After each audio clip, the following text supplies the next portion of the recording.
बर'फोरा आबाद गाहाय सुबुं होननानै बुङोब्लाबो बांद्राय बुंनाय जानाय नङा। मानो होनना बुङोब्ला गोदो गोदाय आजौ आजैमोननि समनिफ्रायनो बर'फोरा आबादजों सोनारनानै जिउ खांबोदों आरो दासिमबो आबाद मावनानैनो बांसिन न'खरा सोलियो। नाथाय आथिखालनि गोनोखो मुगायाव बर'फोराबो गोदान आदबजों आबाद मावनो रोंनाय जाबाय। मख'नो गोनां बाथ्रादि दैज्लां बोथोराव बर'फोरा गुबैयै माइ आबादखौनो मावो।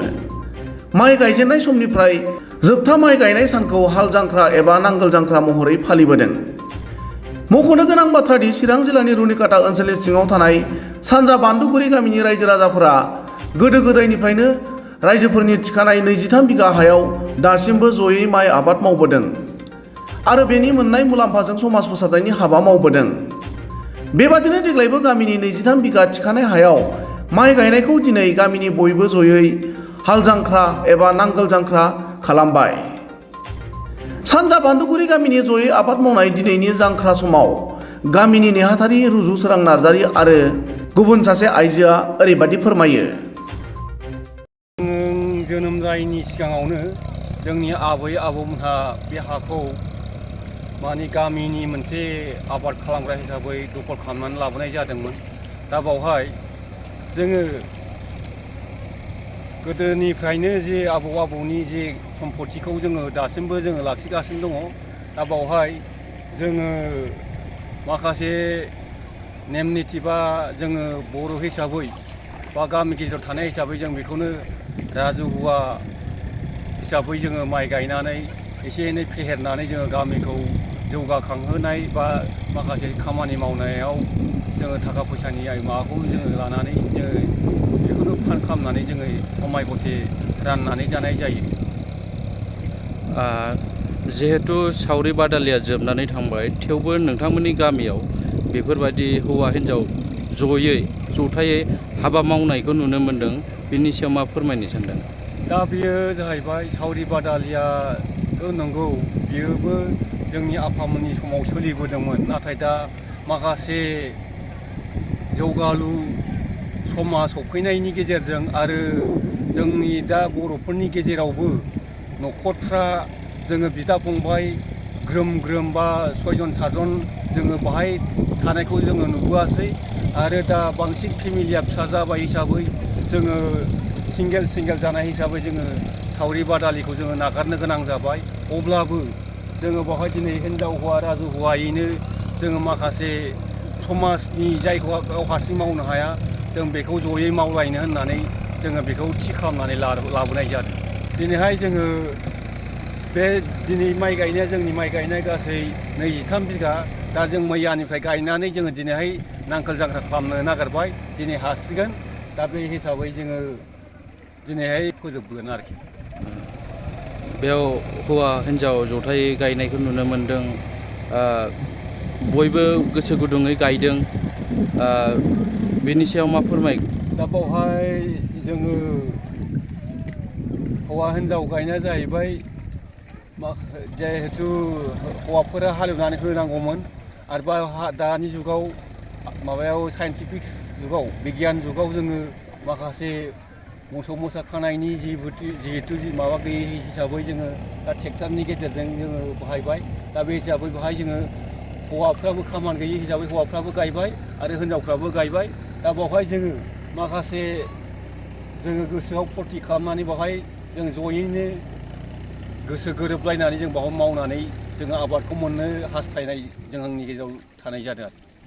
जोंनि गामिनि मुङा जाहैबाय जोङो एसे हल सिगाङाव जोङो बान्दुगुरिमोन, नाथाय दा जोङो बान्दुगुरिया फारथाम जानायलाय जोङो दा सानजा बान्दुगिरि हिसाबै जोङो गोग्लैनानै दङ। दा जोंखौ जोंनि जे बेहाय माइ गायनाय बे माइ गायनाया जाहैबाय जोंनि सानजा बान्दुगुरि होननानै जों बेखौ बुङो आरो।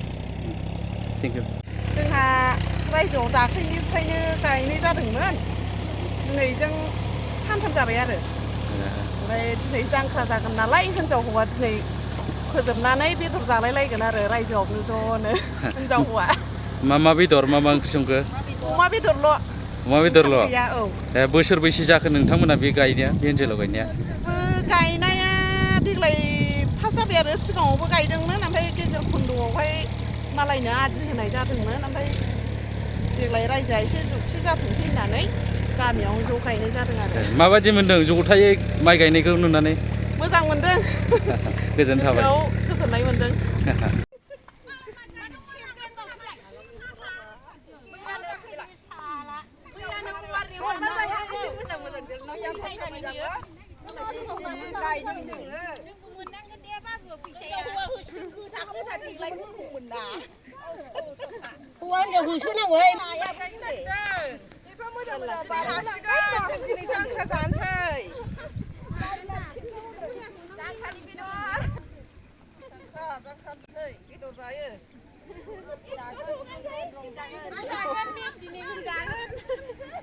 माइबो गायगोन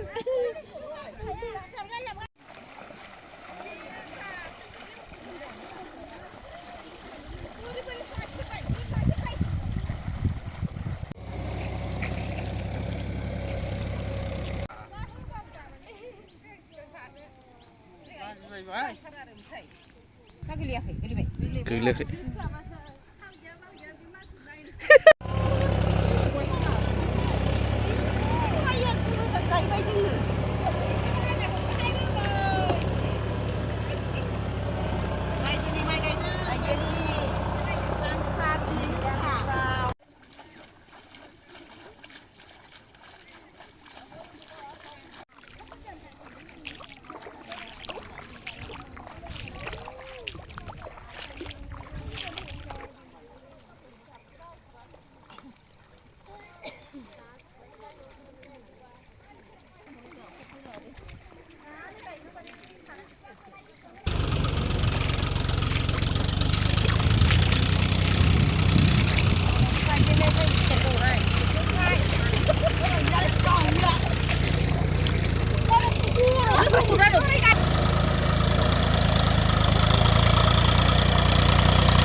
फोरोंबाय आङो दानि मानसिफ्रा आंखौ बायदिसिनासो होनगोनसो